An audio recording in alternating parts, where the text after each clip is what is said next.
Hello, I'm Liz Zorab and this is Byther Farm, and it's that time of year where everything is changing.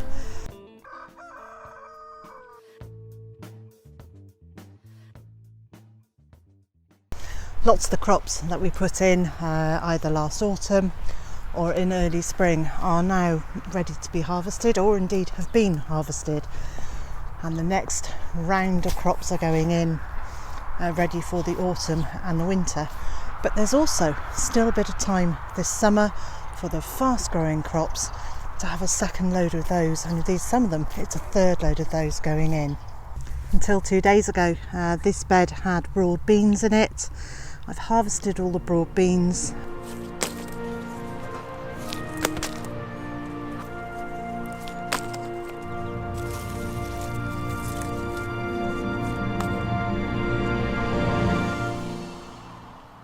I haven't lifted the plants out, I've cut them off, so there are the stems are still in here, and I'm not doing this to try and let them regrow, but there are nitrogen fixing modules on the bean roots, and I want to leave those in the soil to allow the next lot of plants going in to have access to that nitrogen.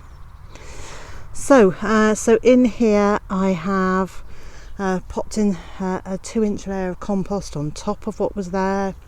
Haven't dug it over, I literally hand pulled the weeds that were in it. So it is about 2 inches, 1.5 to 2 inches of compost have gone on. And I've planted in young romaine lettuces, 5 rows of those, and then interspersed with some Swedes, which I think elsewhere are also called rutabaga. I'm not quite sure how you say it. Anyway, it's that. Because these lettuces will be out in just a matter of weeks, which will leave more space for the Swedes to develop over the next few months. And at the very front here I've popped in 2 skirret plants.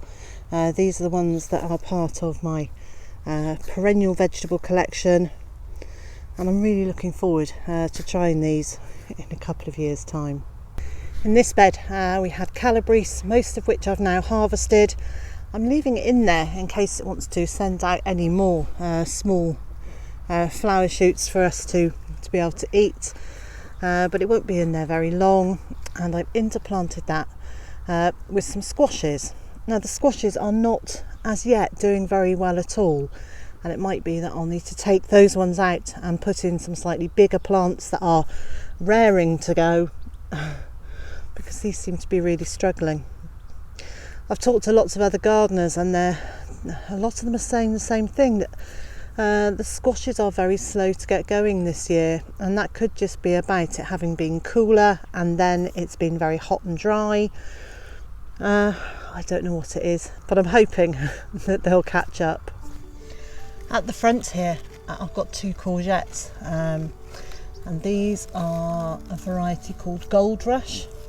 They're doing really well. They're very happy here, and despite my panic to start with that their leaves were yellowing, it is actually part of the thing that happens with this variety is that the leaves can be yellow, and I think that reflects the fact that the actual courgettes are yellow too.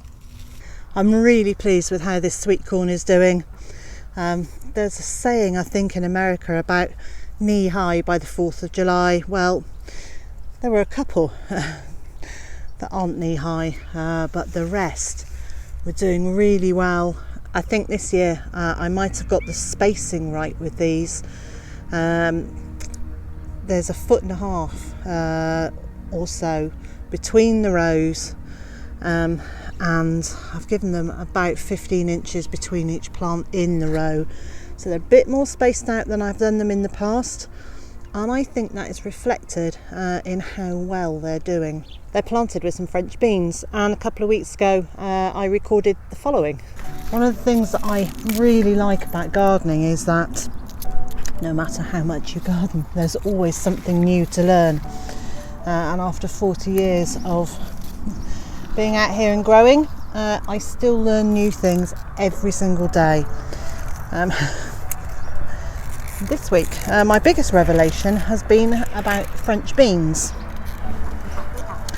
So I was watching a video by Charles Dowding about his new polytunnel, and one of the comments he made was about French beans, that when you plant them out,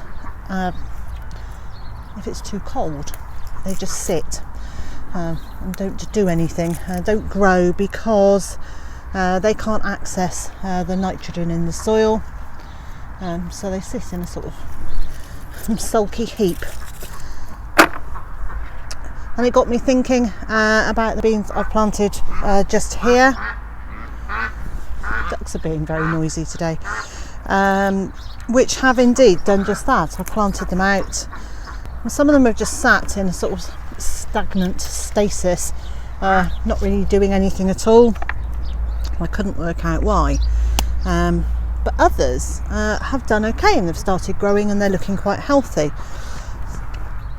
What Charles said makes perfect sense, because on some of those beans I surrounded them with some duck bedding when I cleaned out the ducks. I put the bedding down there to try and reduce the number of slugs and snails that would get to the beans, because they're not hugely keen on crossing that bedding. They will cross it, but it's not their favourite thing to do. And the ones with the bedding around it, and therefore the duck poop, are doing okay. They're looking pretty green and healthy. And the ones that didn't have any bedding are looking small and yellow and a bit sad, really.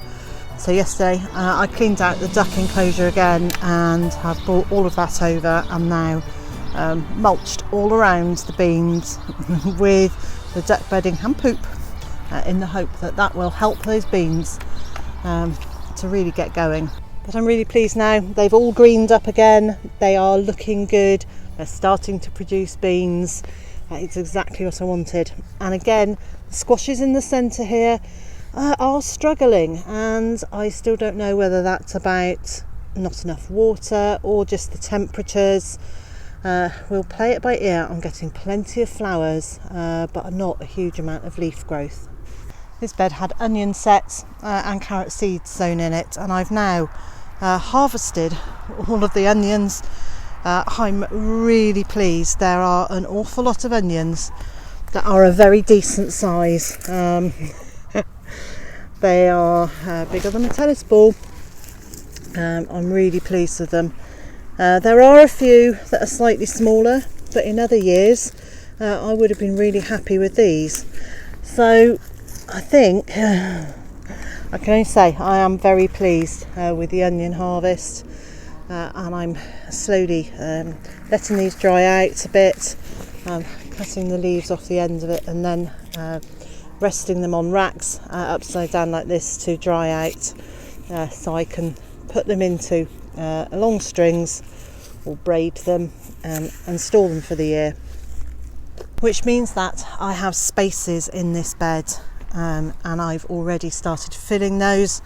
I've got alternate rows of beetroot and turnip, and just as I did with the Sweden lettuce there, the beetroots will be allowed to develop a bit more. The turnips will grow more rapidly, I think, judging by how the others have done in the garden. The turnips will be out, and then the beetroot at a later date. So I've still got plenty of space here to fill up with other plants, and I will be sowing more seeds into modules over the next few days. Just here is a volunteer. It's a self-sown courgette or pumpkin of some sort. I have no idea what it is, but I've let it grow, and it will be interesting to see what that's like. Carrots are doing okay.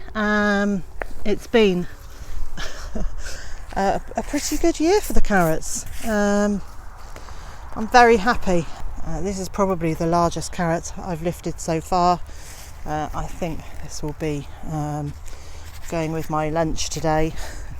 I don't really like carrots when they've got this big. I like them younger and more tender, but happy with that. Just on a note, I don't usually lift carrots in the morning because obviously the smell of carrots is then in the air for the whole day, for carrot root fly to come along and smell it and find the carrots. So I try and lift those either late afternoon or even better early evening. And behind me here, well, this bed had the garlic in it, and then I planted some Greek gigantes beans to go up the poles. They're really doing well. They have very much found the poles and are climbing nicely, and I'm slowly taking out the rest of the garlic, and that was Germador and Mesodrome, and I'm really pleased with both of those. We've had a nice harvest of those, but the soil in this bed is really not very good. It's still very clayey.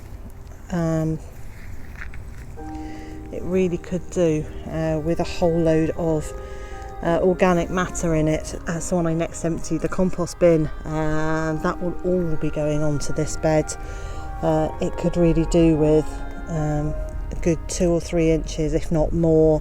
I'll just hoe the weeds in a chop and drop, give it a good water, a really good water, and then get the mulch on top of it.